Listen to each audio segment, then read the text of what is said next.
नमस्कार, बहुत स्वागत है आप सभी का। आप देख रहे हैं जोहार झारखंड। मैं हूं आपके साथ जया मिश्रा। चलिए बुलेटिन की शुरुआत करेंगे रांची की खबर से, जहां हिंदी पीढ़ी थाना क्षेत्र में दिन दहाड़े हुई फायरिंग के बाद हड़कंप की स्थिति बनी हुई है। गोली लगने से एक युवक की मौत की जानकारी है और बताया यह भी जा रहा है कि युवक महज 1 महीने पहले ही जेल से बाहर आया था। जेल के अंदर उसकी लड़ाई असलम नामक एक आरोपी से हुई थी, जिस वजह से जेल से बाहर निकलने के साथ ही असलम के भाई और करीबी साहिल को लगातार धमकी दे रहे थे और आज गोली मारकर हत्या कर दी गई। फिलहाल पुलिस इस पूरे मामले की जांच कर रही है। पार्षद मरवाया है, असलम पार्षद को एक थप्पड़ पता नहीं कब वो मारा था, इसलिए उसको दुश्मनी निकालने के लिए उसको मारा। मेरा बेटा को छीन लिया। उसका वासिफ भाई निकला जेल से, मेरे बेटा को उसी दिन से बोल रहा था कि मारेंगे। और रांची से ही अगली बड़ी खबर है, जहां हिंद पीढ़ी में गोलीबारी हुई है। हत्या का मामला देखने को मिला। आरोपी अरमान के घर पर हमला हुआ, लोगों ने जमकर तोड़फोड़ की है। आरोपी के घर में आग लगा दी गई। मौके पर पुलिस पहुंची है। पुलिस इस पूरे मामले की छानबीन कर रही है। एक आरोपी को वहां से डिटेन भी किया गया। ये देखिए तस्वीरें आपको दिखा रहे हैं। बताया जा रहा है कि आरोपी के घर पर लोगों ने हमला कर दिया। आरोपी अरमान के घर पर हमला किया और लोगों ने जमकर तोड़फोड़ की है। घर का सारा सामान फेंक दिया गया। गुस्से में लोगों ने ये हरकत की है। आरोपी के घर पहुंच गए लोग और एक आरोपी को पुलिस ने डिटेन भी किया है। रांची से संवाददाता ओम प्रकाश जुड़ चुके हैं। ओम प्रकाश, ये पूरी घटना क्या है, विस्तार से बताइएगा और अभी पुलिस कार्रवाई इस मामले में क्या कुछ हुई है? लगातार हिंदपीढ़ी थाना क्षेत्र में एक हत्या की वारदात को अंजाम दिया गया। साहिल उर्फ कुरकुरे नामक युवक की हत्या की गई है गोली मारकर। इस हत्या के बाद हिंदपीढ़ी इलाके में हर जगह तनाव का माहौल जो है इस वक्त नजर आ रहा है। जगह जगह तोड़फोड़ और मारपीट की घटना को अंजाम दिया गया है। बता दें कि इस मामले में एक आरोपी को जरूर गिरफ्तार किया गया है, किसी तरह से डिटेन किया गया है। आसिफ नामक आरोपी को जो है वो डिटेन किया गया है, जिसके ऊपर परिजनों ने आरोप लगाया था। फिलहाल इस पूरे मामले में अरमान की भी तलाश की जा रही है, जिसके द्वारा से इस गोलीबारी की वारदात को अंजाम दिया गया है। वहीं बात करें तो हिंदपीढ़ी थाना क्षेत्र में 3 से 4 जगह जो मारपीट और तोड़फोड़ और इसके साथ ही आगजनी की घटना को अंजाम दिया गया है। पूरे मामले में पुलिस जो है वो इस वक्त तमाम लोगों को भी पकड़ने का कार्य कर रही है, तो वहीं स्थिति को भी शांत करने का कार्य जो है पुलिस के द्वारा किया जा रहा है। हालांकि ओम प्रकाश, जानकारी इस मामले में मिल रही है कि साहिल की हत्या इस मामले में हुई कि पहले लड़ाई उसकी जेल में हुई थी, बाहर आने के बाद उसी विवाद को लेकर उसकी हत्या कर दी गई? जी बिल्कुल। साहिल जो उर्फ कुरकुरे वो जेल में उस वक्त मौजूद था। उसी वक्त जो आरोपी पार्षद था असलम, वो मारपीट और गोलीबारी की वारदात में जेल गया था। वहीं पर साहिल और असलम की मारपीट हुई थी। उसके बाद जब साहिल जेल से निकला है, उसके बाद उसे लगातार धमकी दी जा रही थी और हत्या करने की धमकी लगातार दी जा रही थी, जिसके बाद ये पूरी घटना को अंजाम दिया गया है। वहीं इस पूरे मामले में अब पुलिस जांच में जुटी है। देखना होगा कि कैसे अन्य आरोपी जो अभी ओम प्रकाश, क्या ये दोनों आरोपी पहले से एक दूसरे को जानते थे? जी बिल्कुल। तमाम जो जिसकी हत्या हुई है और जो आरोपी हैं, तमाम लोग हिंदपीढ़ी इलाके में ही रहते हैं। मोहल्ले के अगल बगल ही उनका मोहल्ला है और सभी लोग एक दूसरे को जानते थे। हालांकि दोनों गुटों के बीच रंजिश थी और इसी रंजिश की वजह है कि साहिल की हत्या को अंजाम दिया गया। ठीक है, बहुत शुक्रिया ओम प्रकाश तमाम जानकारी के लिए।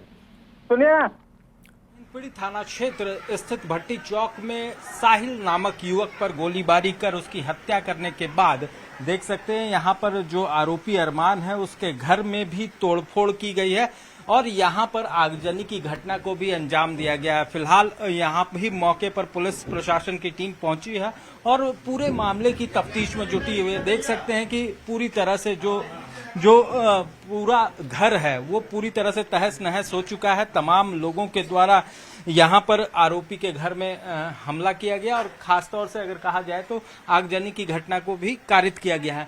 क्या कुछ कहिएगा, कौन लोग किनके द्वारा ये क्या कुछ हुआ है? हम तो अभी आ रहे भाई। हाँ, तो क्या हुआ यहाँ पर जिस तरह से ये भाई साहब, तो देख सकते हैं यहाँ पर कई लोग हैं। हालांकि हम जानने की भी कोशिश करेंगे, लेकिन जो यहाँ पर जो लोग हैं उन लोगों से हम बात करने की भी कोशिश करेंगे कि किस तरह से क्या कुछ यहाँ पर स्थितियां हैं। वो देख सकते हैं पूरे घर को तहस नहस किया जा चुका है और यहाँ पर आगजनी की भी घटना को अंजाम दिया गया है। फिलहाल यहाँ पर लोगों की भी भारी भीड़ जो है वो इस वक्त नजर आ रही है। वहीं पुलिस प्रशासन तमाम चीजों को भी देखने का प्रयास कर रही है कि किस तरह से ये पूरी आगजनी की घटना हुई और कौन लोग इसमें शामिल थे। इन तमाम चीजों को लेकर फिलहाल पड़ताल की जा रही है। लेकिन जिस तरह से गोलीबारी की घटना कर हत्या की वारदात को अंजाम दिया गया उससे भी सवाल उठते हैं। खासतौर से लॉ एंड ऑर्डर को लेकर भी सवाल उठ रहे हैं। कैमरामैन संत के साथ ओम प्रकाश, न्यूज 18 रांची। और चलिए रुक करते हैं अगली खबर की ओर। रांची के कोतवाली थाना क्षेत्र में छात्रा से छेड़खानी के आरोपी फिरोज अली ने फांसी लगाकर आत्महत्या कर ली है। जानकारी के मुताबिक फिरोज अली पर पहले से ही छेड़खानी का आरोप लगा था। इस मामले में दिसंबर 2024 में कोतवाली थाना की पुलिस उसे जेल भेज चुकी है। आरोप था कि उसने स्कूल जा रही एक छात्रा के साथ छेड़खानी करने के साथ साथ अश्लील हरकत की थी। सीसीटीवी फुटेज के आधार पर उसकी पहचान हुई, आरोपी की गिरफ्तारी हुई। लोअर बाजार से उसे गिरफ्तार किया गया था और इस केस में फिरोज अली जमानत पर बाहर आया था, अपने घर आया हुआ था और अब देखिए आत्महत्या की खबर सामने आई है। पहले एक छेड़खानी का केस हुआ था जो इस चीज़ को सह नहीं पाया और कुछ दिन पहले जेल चले गए थे। 5-7 महीना वहाँ रहने के बाद इनकी जमानत लड़की के बयान के आधार पर लड़की मुकर गई कि हम इसको नहीं पहचानते हैं। पुलिस टैप रेड भी नहीं कराई थी, पर इनको अपने में शर्म इतना समाज के अंदर आ गया था कि हम जेल चले गए और छेड़खानी केस हो गया।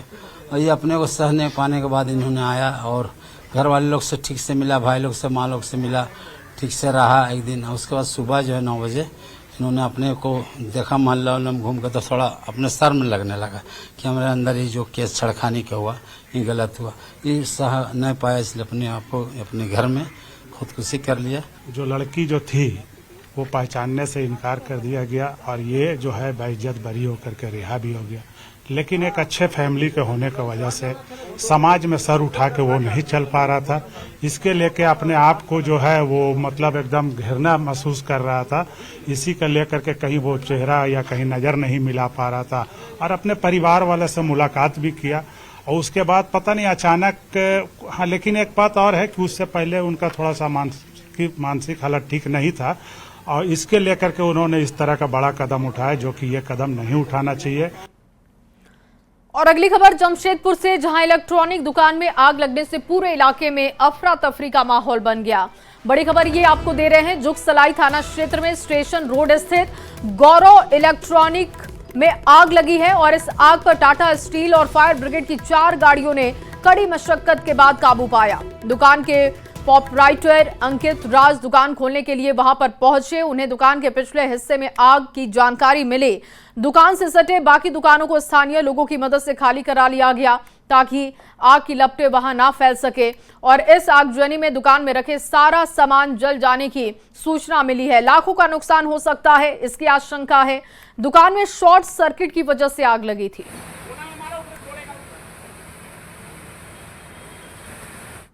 सुबह में वर्कर दुकान में अंदर से खूब धुआं निकल रहा था। उसके बाद जो है कि पूरा सामान वामान निकाला, नहीं निकल पाए, फिर भी जो पूरा आग लग गया था उसमें। तो ये बताइए कि इस आगजनी की घटना के पीछे क्या लग रहा है, क्या कारण हो सकता लगता है शॉर्ट सर्किट भी हो सकता है, बोला नहीं जा सकता है। कितने का नुकसान हुआ है इस आगजनी की घटना में? आप लाखों रुपए का है, उसका आंका नहीं जा सकता है। और वहीं मुख्यमंत्री हेमंत सोरेन अपने पैतृक गांव रामगढ़ के नेमरा में अपने पिता दिवंगत शिबू सोरेन के श्राद्ध क्रम को पूरा कर रहे हैं। प्रवास पर हैं वो। श्राद्ध क्रम के 6ठे दिन अपने परिजनों के साथ परंपरागत आदिवासी विधि विधान से उन्होंने श्राद्ध क्रम को पूरा किया है। बता दें आपको कि आज मुख्यमंत्री हेमंत सोरेन का 50वां जन्मदिन भी है, लेकिन वो इसे नहीं मना रहे। लोग उन्हें सोशल मीडिया के जरिए बधाई लगातार दे रहे हैं। झारखंड मुक्ति मोर्चा के केंद्रीय महासचिव फागू बेसरा ने कहा कि हेमंत सोरेन पुत्र धर्म के साथ साथ राज धर्म को भी बखूबी निभा रहे हैं। और ये देखिए तस्वीरें आप देख रहे हैं श्राद्ध क्रम की।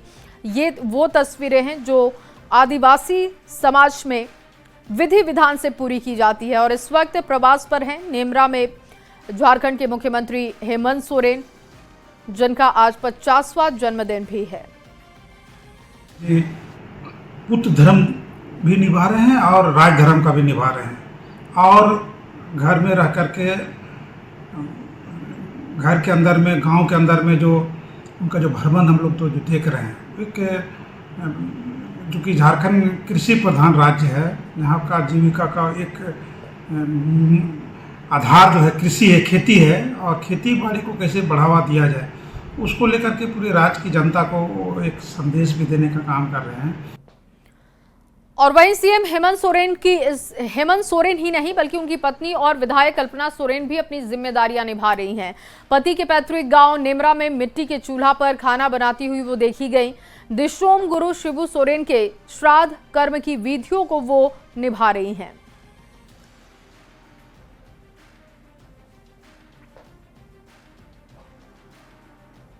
और चलिए इसी खबर के साथ इस बुलेटिन में बस इतना ही। आप बने रहिए न्यूज़ 18 बिहार झारखंड के साथ।